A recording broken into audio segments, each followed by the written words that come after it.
The question on whether or not to reopen schools now seems to be the biggest headache for the government. In President Uhuru Kenyatta's address on the reopening of the country, the head of state has directed the Ministry of Education to notify the public on the resumption of the 2020 academic year. However, places of worship will resume normalcy and inside 3 weeks under strict measures.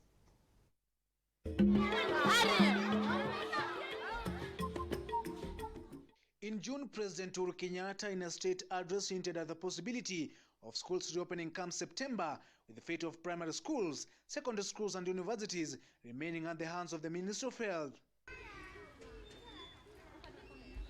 However, President Kenyatta's earlier statement now seems far from the reality. In his Monday State of Address, the President has expressed concerns in reopening learning institutions amid the COVID-19 prevailing situation in the country. President Kenyatta has now directed the Ministry of Education to notify the public on the resumption of the 2020 academic year. The Ministry of Education shall jointly, with all the stakeholders in the sector, today, but no later than tomorrow, notify the public on the resumption of the 2020 academic calendar for basic education as well as tertiary institutions.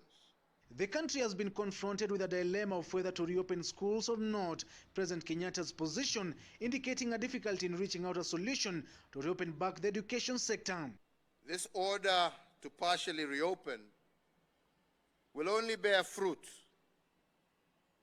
if we recognize that this exercise is a shared responsibility.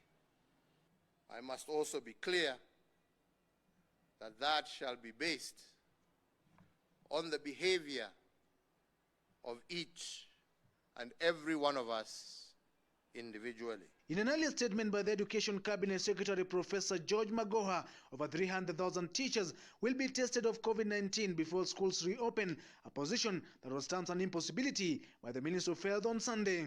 With education at the verge of resumption, places of worship will resume operation, however under strict measures and directives.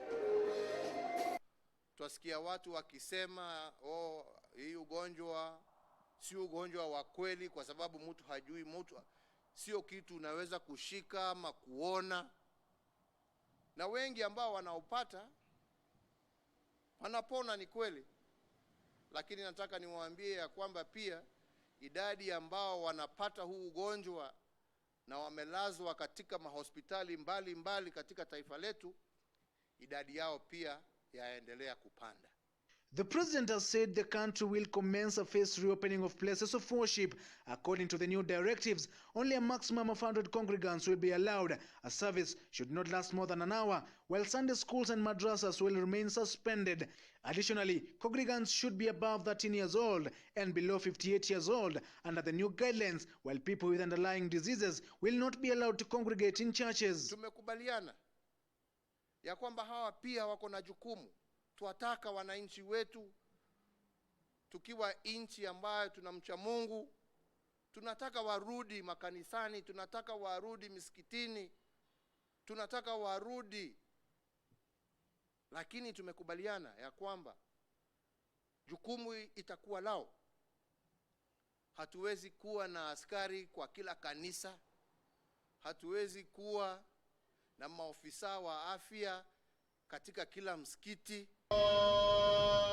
The gradual reopening of places of worship comes as a sign of relief for faithfuls. However, with the set regulation put in place, it will prove an appealing task for churches and mosques to control the number of people in a particular gathering. Chris Sambu, KUTV, Nairobi.